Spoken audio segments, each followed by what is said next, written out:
Hello, hello, hello. Hey, how about we read a little bit more in the Mary Kay way? Whoops, before we start our meeting tonight. So let's go to chapter 13. Stick to your principles. In business, everything is subject to change. Ooh, isn't that true? That's great for tonight's training, actually. People, products, building, machinery, everything except principles. Ooh, this is so good. To paraphrase Thomas Jefferson, in matters of principle, stand like a rock. In other matters, swim with the current. Oh, goodness, I'm going to use that tonight. This is great. So, while I strongly advocate flexibility, when it comes to principles, we must stand firm. But what if your principles are incompatible with those of the company for which you work? Oh, that could be a problem. If so, a change is in order. Either your company's principles or your job. In other words, you need to leave it. During my pre-Mary Kay days, I made several job changes because I opposed the principles of various employers for whom I worked. There were certain practices I simply couldn't live with. For one, I could not believe that a woman's brain was worth more than a man's for the same work. I also found it unacceptable for a deserving woman to be passed over for a promotion simply because she was a female. I tried to see the other person's point of view, and I'm a realist. I had 3 children to support. With my family's welfare in mind at all times, my first reaction was to try to understand and then try to influence my employer's attitude. There are times when your personal principles might not be in harmony with those of your coworkers. Okay. So not just the company, but the coworkers. But to seek other employment without first trying to resolve the problem would be to overreact. What if your coworkers regularly use language that you find offensive, for instance? You still want to function in a friendly, smooth running work environment. So, what can you do? Complain, sulk, join in? I believe that the worst thing you could do would be to join in simply to be accepted by the group. This would be a serious compromise of your principles. Nor should you continually complain or act resentful. Rather, I think you should let the others know that obscene language offends you and then proceed with your duties. By setting an example for your principles, you may gain the respect of someone else, thus encouraging him or her to follow your lead. An actress I admired refused to do a nude scene in a movie for which she had contracted. After expressing her feelings about the scene to the producer, he agreed to cut it from the film. Her immediate response had not been to try to get out of her contract, but rather to try to make a change that was compatible with her principles. The principles I'm discussing in this chapter are moral issues. Sometimes people use the word principles loosely when it's not what they mean. A man might have an accounting background and his manager asks him to be more sales oriented. I'm not a salesperson, he insists, and I won't work in sales. It's against my principles. The fact that an accountant doesn't want to be involved in selling has nothing whatsoever to do with the principle. The same is true of a salesperson who says, I object to filling out reports every day. It's against my principles. Once again, the salesman's dislike of paperwork does not originate from his principles. I mention this important distinction only because so many people use the word principles to express a grievance that is nothing more than a like or dislike. You should not say that something is against my principles unless you mean that it is morally abhorrent to you. Unfortunately, when most people talk about principles, it's simply lip service. To me, the morale of an entire company suffers when its leaders boast, the company always comes first, and then they fail to practice it. Oh, pardon me. Sorry, not the company. I was like, what? The customer always comes first, and then they fail to practice it. Many managers and salespeople make this claim at the time of sale, but they cannot be relied upon for service after the sale. When employees see customers mistreated, their confidence is destroyed. Their sense of pride is injured, and it makes them feel ashamed to be associated with such practices. I believe that it is essential to practice what you preach. A good leader should be an example to others. Good leaders should be examples to others. Failure to abide by the principles they proclaim destroys the morale of their associates and undermines the leader's credibility. It's the same way that the public feels about elected officials who are found guilty of criminal charges, for instance. Our company was founded on certain basic principles, and we've always taken pride in announcing them to the world. We were determined to offer a wonderful opportunity for women to earn as much as their abilities would allow. We have made a commitment to be the world's finest teaching-oriented skincare organization, and it is my belief today that no other cosmetic company in the world has as many highly qualified people. Hundreds of thousands of beauty consultants have truly become highly skilled in the field of skincare. Treating people fairly makes them feel secure. Another principle that we cherish is our practice of the golden rule. It's applied in every decision we make. People feel comfortable in the knowledge that they will always receive fair treatment from the company. That's how I feel. I've always felt that way for 32 years. In fact, with an independent sales force of hundreds of thousands, we must take even greater pains to treat everyone fairly. Ooh, that must be quite a big feat there. Giving preferential treatment to some would cause bitter feelings and resentment throughout our entire organization. In many ways, I believe women are more sensitive than men to the presence of or absence of fair play. Perhaps this is because women have so often been victimized.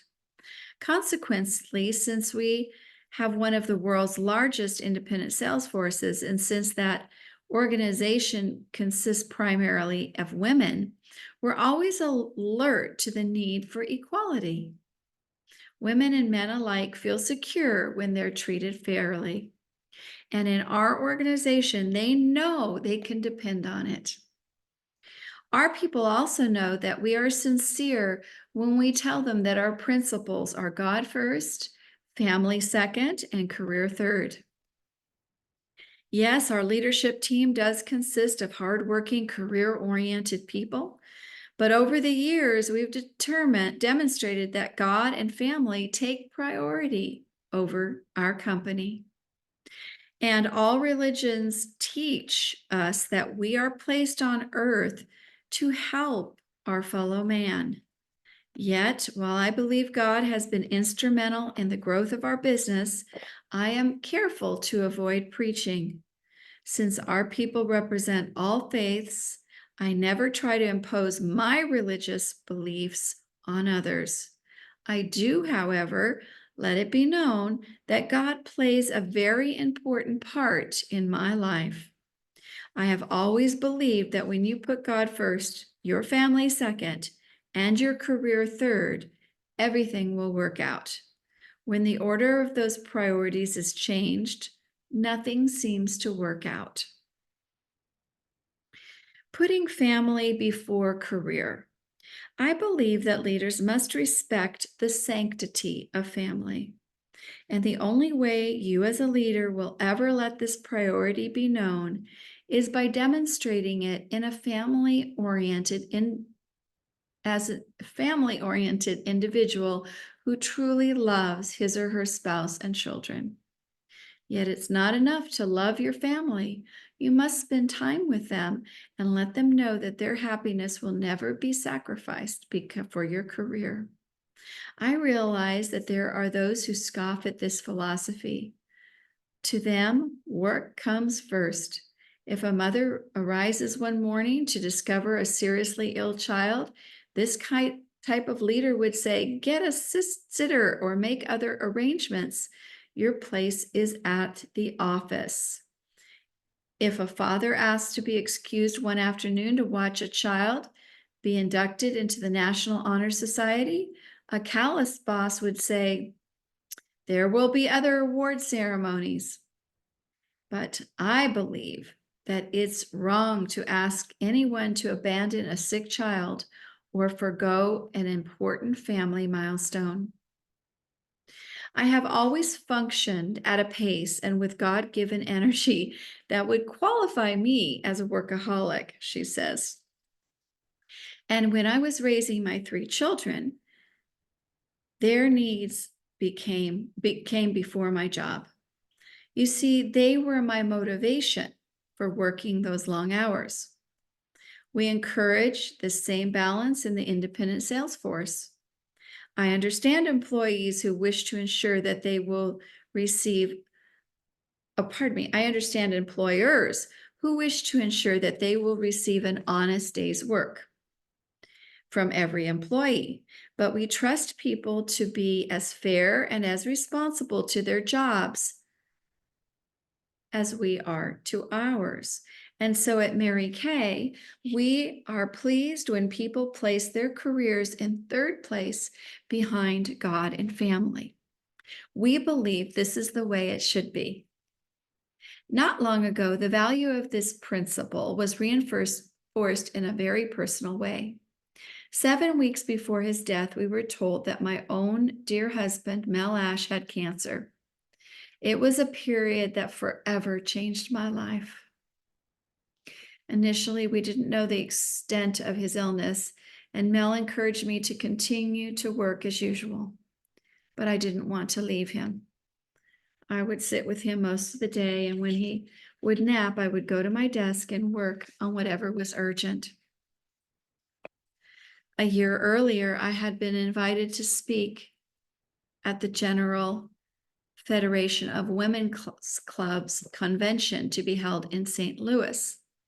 Thousands of people had already made reservations to attend, and I knew they were counting on me.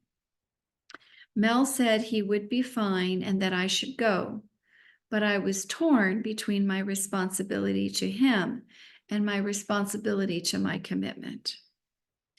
Then I remember my often quoted principle, the foundation and the cornerstone of our company: God first, family second, career third. Independent National Sales Director Daylene White went on to St. Louis in my place and represented me with grace and skill. But even without the availability of such a competent replacement, I felt my greater responsibility was to my husband. Responsibility to our customers is often of importance to our company. Is also of importance to our company. Maintaining product quality is a principle honored at Mary Kay. Product excellence has always been a top priority and will always be one of the company's greatest goals. We produce all our cosmetics to meet standards that are established for the drug industry, which are higher than those for the cosmetics. Although I didn't know that actually. Although we are not required to comply with such stringent regulations, we prefer to subject our products voluntarily to the highest possible quality criterion. In the long run, lip service without performance is self-defeating because it ultimately affects the public's acceptance of your product. I'm going to read this little excerpt here. In a typical year, Mary Kay Inc. spends millions of dollars. Now, keep in mind, this is many years ago that this book was written. When was it written? Let's see, 2008. That's a long time ago. Okay. In a typical year, Mary Kay Inc. spends millions of dollars and conducts more than 300,000 tests to ensure that every Mary Kay product meets the highest standards of safety, quality, and performance. Because we perform or supervise every step of the product cycle from inspiration and formulation to distribution, each new product must pass a series of stringent research and consumer testing procedures. Mary Kay scientists test for safety, quality, stability, purity, skin efficacy, product usage, performance, and of course, consumer acceptance. Mary Kay regularly goes beyond what is mandated by law when it comes to product safety. I have been told by the scientists, that's what we pride ourselves is on safety. So that was an excerpt. So let's go on to make product excellence a top priority. Okay.